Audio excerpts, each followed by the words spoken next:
കൂട്ടുകാരെ, PSC exam എഴുതുന്ന എല്ലാവർക്കും അറിയാവുന്ന ഒരു കാര്യമാണ് മൗലികാവകാശങ്ങൾ എന്ന ഭാഗത്ത് നിന്ന് എത്രത്തോളം ചോദ്യങ്ങൾ വരാറുണ്ടെന്ന്. അപ്പോൾ ആ ഭാഗത്തെക്കുറിച്ചാണ് ഇന്ന് നമ്മൾ പഠിക്കുന്നത്. കൃത്യമായും അതിൻ്റെ എല്ലാ ആർട്ടിക്കിൾസും നമുക്ക് പഠിച്ചെടുക്കാം. ഭരണഘടനയുടെ ഭാഗം 3 മൗലികാവകാശങ്ങളെക്കുറിച്ച് പ്രതിപാദിക്കുന്നത്. ഇനി നമുക്ക് 6 മൗലികാവകാശങ്ങൾ ഏതൊക്കെയെന്ന് നോക്കാം. 1. സമത്വാവകാശം. 2. സ്വാതന്ത്ര്യത്തിനുള്ള അവകാശം. 3. ചൂഷണത്തിനെതിരായുള്ള അവകാശം. 4. മതസ്വാതന്ത്ര്യത്തിനുള്ള അവകാശം. 5. സാംസ്കാരികവും വിദ്യാഭ്യാസപരവുമായ അവകാശം. 6. ഭരണഘടനാപരമായ പരിഹാരങ്ങൾ കാണുവാനുള്ള അവകാശം. ഇത്രയുമാണ് ഭരണഘടനയിലെ 6 മൗലികാവകാശങ്ങൾ. ഇനി നമുക്ക് ഓരോന്നിനെയും കുറിച്ച് ഡീറ്റെയിൽ ആയിട്ട് പഠിക്കാം. ഒന്നാമത്തേത് സമത്വത്തിനുള്ള അവകാശം. സമത്വത്തിനുള്ള അവകാശം പ്രതിപാദിക്കുന്നത് ആർട്ടിക്കിൾ 14 മുതൽ 18 വരെയാണ്. ആർട്ടിക്കിൾ 14 മുതൽ 18 വരെയാണ് സമത്വത്തിനുള്ള അവകാശത്തെക്കുറിച്ച് പ്രതിപാദിക്കുന്നത്. ഇതിൽ ഒന്നാമത്തേത് നിയമത്തിന് മുന്നിൽ സമത്വം. ഇത് ആർട്ടിക്കിൾ 14 ആർട്ടിക്കിൾ 14 നിയമത്തിന് മുന്നിൽ സമത്വം. ഇന്ത്യക്കകത്ത് ഒരു വ്യക്തിക്കും നിയമത്തിന് മുന്നിൽ സമത്വവും നിയമം മുഖേനയുള്ള തുല്യ സംരക്ഷണവും നിഷേധിക്കരുത്. നിയമത്തിന് മുന്നിൽ സമത്വം എന്നതുകൊണ്ട് അർത്ഥമാക്കുന്നത് നിയമത്തിന് മുന്നിൽ എല്ലാ പൗരന്മാരും തുല്യരാണ് എന്നാണ്. നിയമപരമായ വിവേചനങ്ങൾ പാടില്ലെന്നും ആരും രാജ്യത്തിലെ നിയമത്തിന് അതീതരല്ലെന്നും ഭരണഘടന പ്രഖ്യാപിക്കുന്നു. പദവിയോ സമ്പത്തോ നോക്കാതെ നിയമം എല്ലാവരെയും തുല്യരായി പരിഗണിക്കുന്നു. ഇതാണ് ആർട്ടിക്കിൾ 14 പറയുന്നത്. പദവിയോ സമ്പത്തോ നോക്കാതെ നിയമം എല്ലാവരെയും തുല്യരായി പരിഗണിക്കുന്നു. ആർട്ടിക്കിൾ 15 വിവേചനത്തിൽ നിന്നുള്ള സംരക്ഷണം. വിവേചനത്തിൽ നിന്നുള്ള സംരക്ഷണമാണ് ആർട്ടിക്കിൾ 15 പറയുന്നത്. സമൂഹത്തിൽ നിലനിൽക്കുന്ന എല്ലാ വിവേചനങ്ങളെയും അവസാനിപ്പിക്കുക എന്നതാണ് വിവേചനത്തിൽ നിന്നുള്ള സംരക്ഷണം കൊണ്ട് അർത്ഥമാക്കുന്നത്.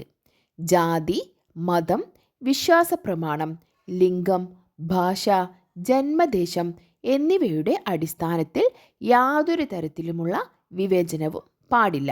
ജാതി, മതം, വിശ്വാസപ്രമാണം, ലിംഗം, ഭാഷ, ജന്മദേശം എന്നിവയുടെ അടിസ്ഥാനത്തിൽ യാതൊരു തരത്തിലുമുള്ള വിവേചനവും പാടില്ല.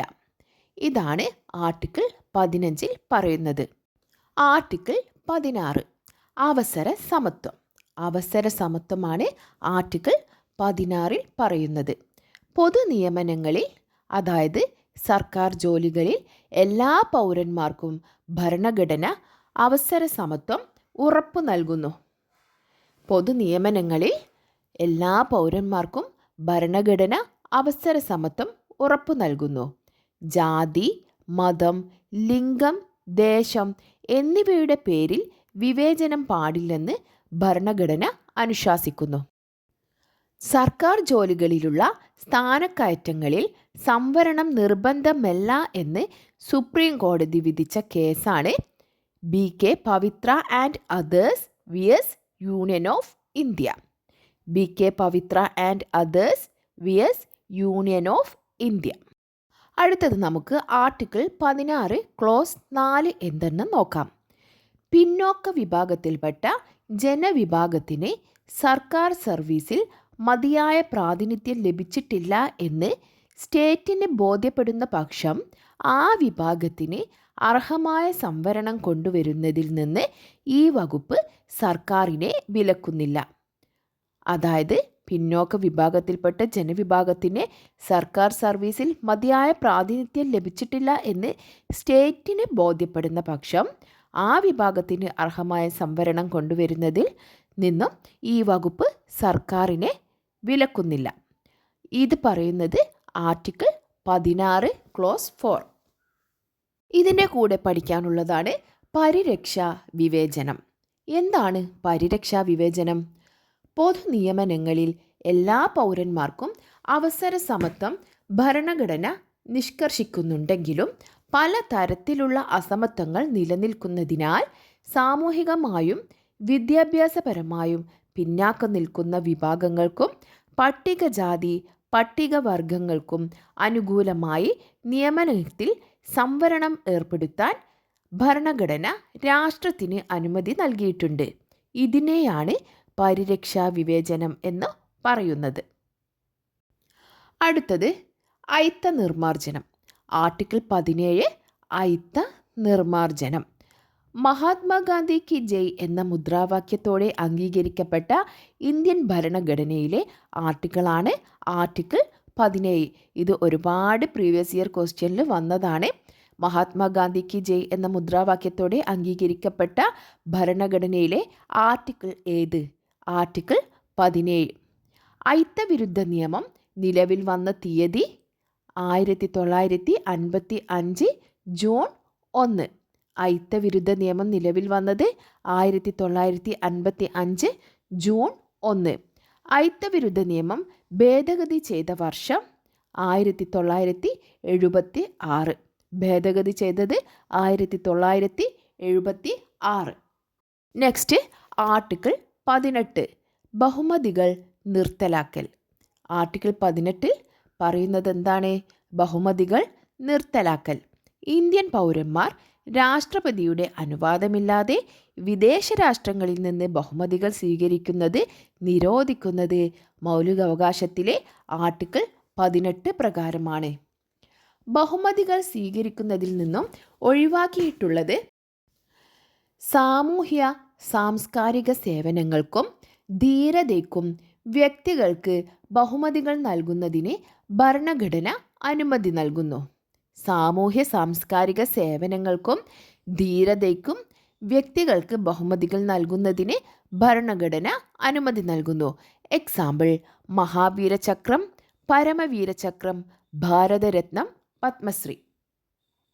ഇത്രയുമാണ് സമത്വത്തിനുള്ള അവകാശത്തിൽ പെടുന്നത്. അപ്പോൾ നമുക്ക് ഒന്ന് റിവൈസ് ചെയ്യാം. സമത്വത്തിനുള്ള അവകാശം ആർട്ടിക്കിൾ 14 മുതൽ 18 വരെയാണ്. അതിൽ ആർട്ടിക്കിൾ 14 നിയമത്തിന് മുന്നിൽ സമത്വം, ആർട്ടിക്കിൾ 15 വിവേചനത്തിൽ നിന്നുള്ള സംരക്ഷണം, ആർട്ടിക്കിൾ 16 നിയമനങ്ങളിലെ അവസര സമത്വം, ആർട്ടിക്കിൾ 17 അയിത്ത നിർമാർജനം, ആർട്ടിക്കിൾ 18 ബഹുമതികൾ നിർത്തലാക്കൽ. ഇനി നമുക്ക് മൗലികാവകാശങ്ങളിൽ രണ്ടാമത്തേതായ സ്വാതന്ത്ര്യത്തിനുള്ള അവകാശത്തെക്കുറിച്ച് പഠിക്കാം. ആർട്ടിക്കിൾ 19 മുതൽ 22 വരെയാണ് സ്വാതന്ത്ര്യത്തിനുള്ള അവകാശത്തെക്കുറിച്ച് പറയുന്നത്. ആർട്ടിക്കിൾ 19 മുതൽ 22 വരെ. ആദ്യം നമുക്ക് ആർട്ടിക്കിൾ 19 എന്താണെന്ന് നോക്കാം. ആർട്ടിക്കിൾ 19 ക്ലോസ് 1 ക്ലോസ് എയിൽ പറയുന്നത് അഭിപ്രായ ആവിഷ്കാര സ്വാതന്ത്ര്യം. അഭിപ്രായ ആവിഷ്കാര സ്വാതന്ത്ര്യമാണ് ആർട്ടിക്കിൾ 19 ക്ലോസ് 1 ക്ലോസ് എയിൽ പറയുന്നത്. പത്രസ്വാതന്ത്ര്യം ഉൾപ്പെടുത്തിയിരിക്കുന്നത് ഈ ആർട്ടിക്കിളിലാണ്. പത്രസ്വാതന്ത്ര്യം ഉൾപ്പെടുത്തിയിരിക്കുന്നത് ആർട്ടിക്കിൾ 19 ക്ലോസ് 1 ക്ലോസ് എയിലാണ്. അഭിപ്രായ സ്വാതന്ത്ര്യത്തെക്കുറിച്ച് പരാമർശിക്കുന്ന ആർട്ടിക്കിളാണ് ആർട്ടിക്കിൾ 19.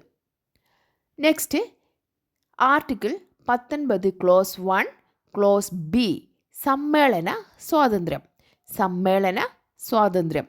ഘോഷയാത്രകൾ നടത്തുന്നതിനുള്ള അവകാശം സമ്മേളന സ്വാതന്ത്ര്യത്തിൽ ഉൾപ്പെടുത്തുന്നു. സമ്മേളന സ്വാതന്ത്ര്യം നിയന്ത്രണ വിധേയമാണ്.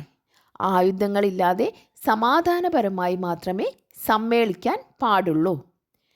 Next article 19 clause 1 close C സംഘടന സ്വാതന്ത്ര്യം. സംഘടന സ്വാതന്ത്ര്യം ആർട്ടിക്കിൾ 19 ക്ലോസ് 1 ക്ലോസ് സി. ഇതിലെന്താണ് പറയുന്നതെന്ന് നമുക്ക് നോക്കാം. ട്രേഡ് യൂണിയൻ രൂപീകരിക്കുന്നതിനുള്ള സ്വാതന്ത്ര്യം സംഘടനാ സ്വാതന്ത്ര്യത്തിൻ്റെ ഭാഗമാണ്.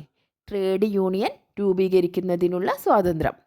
സർക്കാർ ജീവനക്കാർ സർവീസ് റൂളുകൾ അനുസരിച്ച് മാത്രമേ സംഘടനകളിൽ അംഗമാകാൻ പാടുള്ളൂ. സർക്കാർ ജീവനക്കാർ സർവീസ് റൂളുകൾ അനുസരിച്ച് മാത്രമേ സംഘടനകളിൽ അംഗമാകാൻ പാടുള്ളൂ.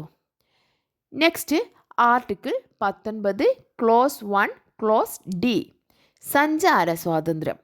ആർട്ടിക്കിൾ 19 ക്ലോസ് 1 ക്ലോസ് ഡി സഞ്ചാര സ്വാതന്ത്ര്യം. ഇന്ത്യയിലെവിടെയും സ്വതന്ത്രമായി സഞ്ചരിക്കാൻ ഓരോ പൗരനും അവകാശമുണ്ട് എന്നാണ് ആർട്ടിക്കിൾ 19 ക്ലോസ് 1 ക്ലോസ് ഡിയിൽ പറയുന്നത്. നെക്സ്റ്റ്, പാർപ്പിട സ്വാതന്ത്ര്യം. ആർട്ടിക്കിൾ 19 ക്ലോസ് 1 ക്ലോസ് ഇയിൽ പറയുന്നത് പാർപ്പിട സ്വാതന്ത്ര്യം.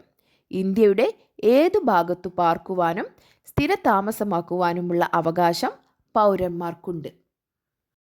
Next, article 19 clause 1 clause G, തൊഴിൽ, വ്യാപാരം, വ്യവസായം എന്നിവയ്ക്കുള്ള സ്വാതന്ത്ര്യം. Article 19 clause 1 clause G.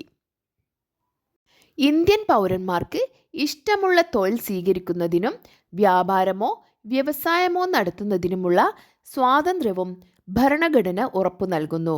എന്നാൽ സമൂഹം ദുസ്സഹമെന്ന് കരുതുന്ന തൊഴിലുകളും വ്യാപാരവും ചെയ്യാൻ പൗരന്മാർക്ക് അവകാശമില്ല. അപ്പോൾ ആർട്ടിക്കിൾ 19 ക്ലോസ് 1 ക്ലോസ് ജിയിൽ എന്താണ് പറയുന്നത്? തൊഴിൽ, വ്യാപാരം, വ്യവസായം എന്നിവയ്ക്കുള്ള സ്വാതന്ത്ര്യം. അടുത്തത് ആർട്ടിക്കിൾ 20, കുറ്റാരോപിതരുടെ അവകാശങ്ങൾ.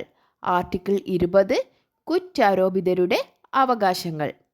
കോടതികളിൽ ന്യായമായ വിചാരണ ഉറപ്പുവരുത്തുന്നതിന് ഭരണഘടന അനുശാസിക്കുന്ന അവകാശങ്ങൾ: കുറ്റം നടന്ന സമയത്ത് നിലവിലുള്ള നിയമപ്രകാരം മാത്രമേ കുറ്റക്കാരനെ ശിക്ഷിക്കാൻ പാടുള്ളൂ. പിൽക്കാലത്തുണ്ടായ നിയമങ്ങൾ മുൻകാലത്തെ കുറ്റകൃത്യങ്ങൾക്കു ബാധകമല്ല. കുറ്റം ചെയ്ത അവസരത്തിൽ നിലവിലുള്ള നിയമം അനുസരിച്ച് എന്തു ശിക്ഷ നൽകാമോ അതിൽ കൂടുതലായ ശിക്ഷ ആർക്കും നൽകരുത്. ഒരു കുറ്റത്തിന് ഒരു പ്രാവശ്യത്തിൽ കൂടുതൽ ആരെയും ശിക്ഷിക്കാൻ പാടില്ല. കുറ്റം ആരോപിക്കപ്പെട്ട വ്യക്തിയെ അയാൾക്കെതിരെ സാക്ഷിയാകാൻ നിർബന്ധിക്കാൻ പാടില്ല. ഇതാണ് ആർട്ടിക്കിൾ 20 പറയുന്നത്. ഇൻ്റർനെറ്റ് ഉപയോഗം വ്യക്തികളുടെ മൗലികാവകാശത്തിൻ്റെയും വിദ്യാഭ്യാസ അവകാശത്തിൻ്റെയും ഭാഗമാണെന്ന് കേരള ഹൈക്കോടതി വിധിക്കാൻ കാരണമായ കേസ് ഏത്? Fahima Shirin V S state of Kerala. Fahima Shirin V S state of Kerala. 2019 ഈ സംഭവം. അടുത്തത് ആർട്ടിക്കിൾ 21, ജീവനും സ്വാതന്ത്ര്യത്തിനുമുള്ള അവകാശം. ആർട്ടിക്കിൾ 21, ജീവനും വ്യക്തി സ്വാതന്ത്ര്യത്തിനുമുള്ള അവകാശം. നിയമപരമായ നടപടികൾ മുഖേനയല്ലാതെ ഒരാൾക്ക് അയാളുടെ ജീവനോ വ്യക്തി സ്വാതന്ത്ര്യമോ നിഷേധിക്കാൻ പാടില്ലെന്ന് അനുശാസിക്കുന്ന ആർട്ടിക്കിളാണ് ആർട്ടിക്കിൾ 21. നിയമത്താൽ സ്ഥാപിതമായ നടപടിക്രമങ്ങളിലൂടെ അല്ലാതെ ഏതൊരു വ്യക്തിയുടെയും ജീവനോ വ്യക്തി സ്വാതന്ത്ര്യമോ ഹനിക്കാൻ പാടില്ല. അടുത്ത ആർട്ടിക്കിൾ 21A. Article 21A. 6 മുതൽ 14 വയസ്സുവരെ പ്രായമുള്ള എല്ലാ കുട്ടികൾക്കും സൗജന്യവും നിർബന്ധിതവുമായ വിദ്യാഭ്യാസം നൽകണമെന്ന് അനുശാസിക്കുന്ന ഭരണഘടനാ വകുപ്പാണ് ആർട്ടിക്കിൾ 21A. ആർട്ടിക്കിൾ 21A എന്ന വകുപ്പ് കൂട്ടിച്ചേർത്ത ഭരണഘടനാ ഭേദഗതി 2002 86 ഭരണഘടനാ ഭേദഗതി. ഇത് ഒരുപാട് തവണ PYQ ആയിട്ട് വന്ന ക്വസ്റ്റ്യനാണ്. ഇന്ത്യൻ പാർലമെൻറ്റ് വിദ്യാഭ്യാസത്തിനുള്ള അവകാശ നിയമം പാസാക്കിയ വർഷം 2009 ഓഗസ്റ്റ് 4. ഈ വിദ്യാഭ്യാസ അവകാശ നിയമം നിലവിൽ വന്നത് 2010 ഏപ്രിൽ 1. ഈ ഡേറ്റ്സ് അങ്ങോട്ടും ഇങ്ങോട്ടും മാറിപ്പോവരുത്. ഇന്ത്യൻ പാർലമെൻറ്റ് വിദ്യാഭ്യാസത്തിനുള്ള അവകാശ നിയമം പാസാക്കിയത് 2009 ആഗസ്റ്റ് 4. ഇത് നിലവിൽ വന്നത് 2010 ഏപ്രിൽ 1. വിദ്യാഭ്യാസ അവകാശ ഭേദഗതി ബില്ല് പാർലമെൻറ്റ് പാസാക്കിയത് 2019 ജനുവരി 3. പ്രസിഡന്റ് ഒപ്പുവെച്ചത് 2019 ജനുവരി 10. ഇത് അങ്ങോട്ടും ഇങ്ങോട്ടും മാറിപ്പോവരുതേ. അടുത്തത് ആർട്ടിക്കിൾ 22, അന്യായമായ അറസ്റ്റിനും തടങ്കലിനും എതിരായ സംരക്ഷണം. ആർട്ടിക്കിൾ 22, അന്യായമായ അറസ്റ്റിനും തടങ്കലിനും എതിരായ സംരക്ഷണം. അറസ്റ്റ് ചെയ്യപ്പെടുന്ന വ്യക്തിക്ക് അറസ്റ്റിൻ്റെ കാരണം അറിയാനുള്ള അവകാശമുണ്ട്. അറസ്റ്റ് ചെയ്യപ്പെട്ട വ്യക്തിക്ക് അയാൾക്ക് ഇഷ്ടമുള്ള അഭിഭാഷകനുമായി ആലോചിക്കാനും അദ്ദേഹം മുഖേന കേസ് വാദിക്കാനുമുള്ള അവകാശവുമുണ്ട്. അറസ്റ്റ് ചെയ്ത് കസ്റ്റഡിയിൽ വയ്ക്കുന്ന ആളെ 24 മണിക്കൂറിനകം തൊട്ടടുത്തുള്ള മജിസ്ട്രേറ്റിന് മുമ്പാകെ ഹാജരാക്കേണ്ടതാണ്. ഇതാണ് ആർട്ടിക്കിൾ 22 പറയുന്നത്. ചില സന്ദർഭങ്ങളിൽ കുറ്റം ചെയ്യുന്നതിന് മുമ്പായി കുറ്റം ചെയ്യാൻ സാധ്യതയുണ്ട് എന്ന സംശയത്തിൻ്റെ അടിസ്ഥാനത്തിൽ വ്യക്തികളെ അറസ്റ്റ് ചെയ്തു തടങ്കലിൽ പാർപ്പിക്കാറുണ്ട്. ഇതിന് പറയുന്ന പേരാണ് കരുതൽ തടങ്കൽ. കരുതൽ തടങ്കൽ. ഇന്ത്യയിൽ കരുതൽ തടങ്കൽ പ്രകാരം അറസ്റ്റിലായ ആദ്യ വ്യക്തിയാണ് AK ഗോപാലൻ. ഇത്രയുമാണ് സ്വാതന്ത്ര്യത്തിനുള്ള അവകാശങ്ങളിൽപ്പെടുന്ന ആർട്ടിക്കിൾ. ഇനി നമുക്ക് ചൂഷണത്തിന് എതിരെയുള്ള അവകാശം നോക്കാം. ചൂഷണത്തിന് എതിരെയുള്ള അവകാശം പറയുന്നത് ആർട്ടിക്കിൾ 23, 24 എന്നിവയിലാണ്. ഇനി നമുക്ക് ചൂഷണത്തിനെതിരെയുള്ള അവകാശങ്ങളിൽ എന്തൊക്കെ ഉൾപ്പെടുന്നുവെന്ന് നോക്കാം. മനുഷ്യനെ വിൽപ്പനച്ചരക്കാക്കുന്നതും അടിമയാക്കുന്നതും നിർബന്ധിതമായി തൊഴിലെടുപ്പിക്കുന്നതും നിരോധിക്കുന്നു. അസന്മാർഗിക പ്രവർത്തനങ്ങൾക്കായി സ്ത്രീകളെയും പെൺകുട്ടികളെയും ഉപയോഗപ്പെടുത്തുന്നതും നിരോധിക്കപ്പെട്ടിട്ടുണ്ട്. ബഗാർ അഥവാ നിർബന്ധിത വേല ഭരണഘടന നിരോധിച്ചിട്ടുണ്ട്. 14 വയസ്സിന് താഴെയുള്ള കുട്ടികളെ ഫാക്ടറികളിലോ ഖനികളിലോ അപകട സാധ്യതയുള്ള മറ്റു തൊഴിലുകളോ ഏർപ്പെടുത്തുന്നത് ഭരണഘടന നിരോധിക്കുന്ന ആർട്ടിക്കിളാണ് ആർട്ടിക്കിൾ 24. ഇത്രയുമാണ് ചൂഷണത്തിനെതിരെയുള്ള അവകാശങ്ങളിൽ ഉൾപ്പെടുന്നത്. ഇനി നമുക്ക് മതസ്വാതന്ത്ര്യത്തിനുള്ള അവകാശം ഏതൊക്കെയെന്ന് നോക്കാം. ആർട്ടിക്കിൾ 25 മുതൽ 28 വരെയാണ് മതസ്വാതന്ത്ര്യത്തിനുള്ള അവകാശത്തിൽ പെടുന്നത്. ആർട്ടിക്കിൾ 25 ഇഷ്ടമുള്ള മതം സ്വീകരിക്കുന്നതിനും ആചരിക്കുന്നതിനും പ്രചരിപ്പിക്കുന്നതിനുമുള്ള സ്വാതന്ത്ര്യത്തെക്കുറിച്ച് പ്രതിപാദിക്കുന്ന ആർട്ടിക്കിളാണ് ആർട്ടിക്കിൾ 25. നെക്സ്റ്റ് ആർട്ടിക്കിൾ 26 മതപരമായ കാര്യങ്ങൾ കൈകാര്യം ചെയ്യുവാനുള്ള സ്വാതന്ത്ര്യത്തെക്കുറിച്ച് പ്രതിപാദിക്കുന്ന ആർട്ടിക്കിളാണ് ആർട്ടിക്കിൾ 26. നെക്സ്റ്റ് ആർട്ടിക്കിൾ 27 ഏതെങ്കിലും ഒരു മതത്തിൻ്റെ ഉന്നമനത്തിനോ പരിപാലനത്തിനോ വേണ്ടിയുള്ള ചെലവുകൾക്കായി നികുതി അടയ്ക്കുന്നതിൽ നിന്നുള്ള സ്വാതന്ത്ര്യം.